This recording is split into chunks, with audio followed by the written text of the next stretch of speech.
Hi there, and thanks for joining us on Hello Malaysia once again with me, Anne Edwards. Now, come November, the KL International Forum, or KLITF, comes to town again, November 24th, and in conjunction with that, InTrade will be held. That is a trade exhibition, 22nd to 24th of November. A lot of speakers will be deliberating at this forum, and kindly to join us is, first-time organizer, Senior Director Exporters Development Division from Madrid, Datuk Zakaria Kamarudin. Welcome, Datuk, to our show. Thank you. It's good to be here. Yes, great. And this is the first time, right? Fifth time. KLITF is being organized, and you took charge of it from the first time. Correct.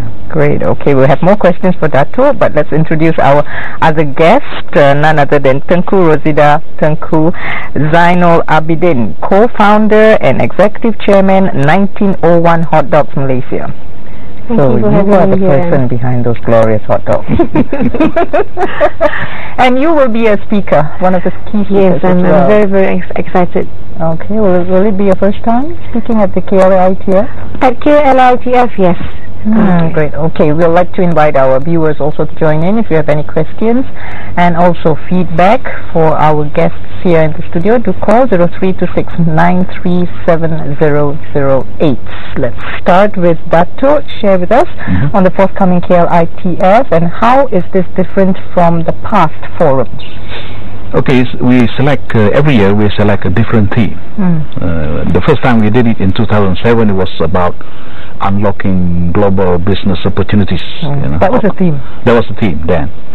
Then in tandem with the government thinking, then subsequent years we talk about creativity and innovation in international business. Last year it was about business unusual, because PM said we can't afford to do business as usual, so business unusual. Business unusual. Okay. That was a good theme, and get a lot of people got excited about it, and they turned up and listened to the. And this year? This year is game changer. Game changer. Okay. And who chose this topic? Theme? You're looking at him. All the themes were. Okay. Why game changer? Okay, you're not the first person to ask that. This is again also quite similar to business unusual, but more importantly is about the one who is doing it, taking the initiative to do business differently. So all the speakers we carefully select and choose because they have a story to tell, and we like to share with this with the Malaysian business community. And since we are government, so we don't charge participation fee. So free of charge. And it's free. Right. So we invite all aspiring entrepreneurs, particularly the SMEs, to take this opportunity to come to Madrid on the 24th of November in the morning at 9. We start. And it will last for, it's just half a day. But in conjunction with that, you'll also be having InTrade, which is a trade exhibition. Yeah, correct. How many people or business people will be? Well, we have more than 300 booths taken up by local as well as foreign exhibitors. Our 42 offices from all over the world will be bringing more than 600, I think close to 700 now, buyers, serious buyers from all the 6 continents of the world. So there'll be a lot of business matchmaking. Business matching sessions for the first 2 days. Actually, that's what Madrid does the best. We try to do this every year because we feel this is the most effective means of introducing business to Malaysian. Right. Because it's not very costly. Because when we bring the buyers, we select the buyers, they are the serious buyers, for sure. Because we have pre-identified what are the products and services they are interested in, and we have made pre-arranged business meetings with the Malaysian suppliers. So Tengku Rosida, has business matchmaking been also the result, or rather churned out the business that you are in right now, 1901? Hot dogs. Business matchmaking, I felt that along the years Madrid has played a great role in helping us, especially in expansion overseas. But we're a homegrown business, And I think Datuk Zakaria invited me to speak on 1901 because we are a game changer. When 1901 started 14 years ago, we start in 1997. It was 14 years ago, yeah? Yes. It was during the financial crisis. Correct, yeah. And I at that time was much younger and much more ignorant, and also very optimistic. But we started the business. I would consider our business and that we are a game changer in some ways, because what happened was during the crisis you cannot afford to actually set up businesses that cost a lot. So we were actually the pioneer in starting up business from pushcart models. Okay. So it's a pushcart business. Yeah, it's a pushcart business. And from day one, it was always meant to franchise out. And when we embarked on that business model, we felt that in order for the business to be attractive, the investment had to be low, it had to be easy to manage, and the ROI had to be fast. And the pushcart business did just that. So and when we started, it was the Asian financial crisis. It was crisis all the way. So you've agreed to speak at the KLITF for the first time. Why? Well, I wouldn't turn down my trip. It's a great honor to be able to speak at such a great platform together with other speakers, and it's really about sharing. And entrepreneurship is really about the spirit of entrepreneurship. And I've always said that I'm an accidental entrepreneur, and people usually think that you have to go to. I never dreamt that I would be an entrepreneur one day. I was just, I said, why not? Basically, if I had not gone in, I would have never known that this is what I was born to do. And I just wanted to share that you don't have to go to a business school to actually be an entrepreneur. You don't need to have a degree in economics to be an entrepreneur. Basically, it's the spirit and the drive of entrepreneurship that, if you have it, basically you can actually succeed. The spirit, yeah. What about funding? Funding, basically, I think we have to move, as Malaysians, we have to move away from the mindset that the funding has to come from somewhere.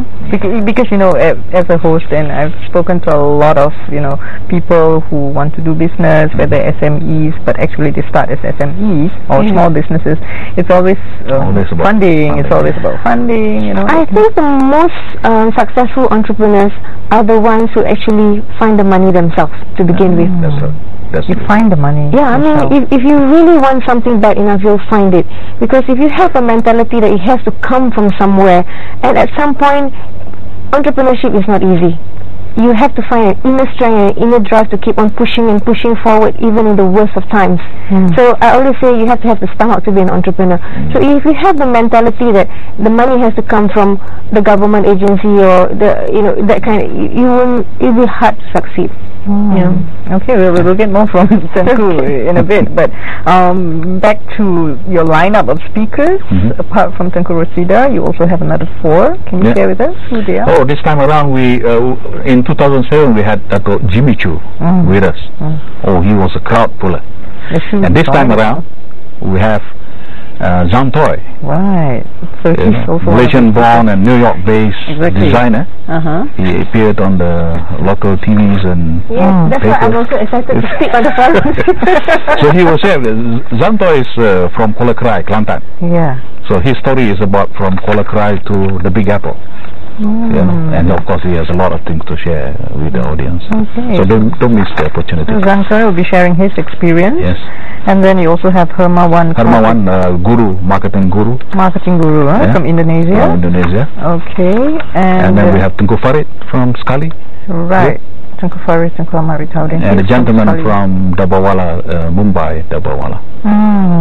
Okay, so all will be speaking on their experience. On their experience. A very unique experience. Oh, wow. But I'm sure will benefit all those who come and listen and participate. Okay, and whilst they're listening to these speakers, there will also be some business matchmaking. There will be some business matching. It's also a networking sessions. You'll be surprised to see when you attend the forum, you'll meet a lot of people who might be interested to do business or collaborate with your business. You never know. I'm sure Tengku. It's all about networking. It's all about networking. Spread the yummy food culture. Okay, but the question is also, you have been organizing KLITF for the past 5 years, including this year. Do you have any statistics or figures to reveal or share with us in terms of sealing business? You know, you do a lot of business matchmaking. How many have been successful and have been sealed? Okay, in the past, through the business matching sessions, we had 500, 600 people who come. I can't remember exactly the number, but it was $1 million ringgit being transacted. Either they place immediate orders or under negotiations and things like that. But important thing is this by the words of mouth, businesses spread to all over other continents because they feel more comfortable when it's being arranged or handled by a government agency like Matre. Because we're not interested in making money from a certain percentage from the sales that they execute. No, that's not our business. Our job is strictly to bring them together, and they can talk business, and the amount can be millions of ringgit. So that's in terms of monetary. But the companies that will be mingling and talking to each other, how many do you envisage? Oh, normally we have equal number. If we have about 700 foreign buyers coming in, it will be about 700, 800 Malaysian companies also be matching with them, and then of course there will be I don't know, several thousands business meetings altogether within the first 2 days of the in-trade. And of course your game changers. And of course the game changes. Okay. So Tengku Rosida, why do you think entrepreneurs like yourself and those who are coming, why do you think that they should attend this forum? What are the key points and selling points to take back home?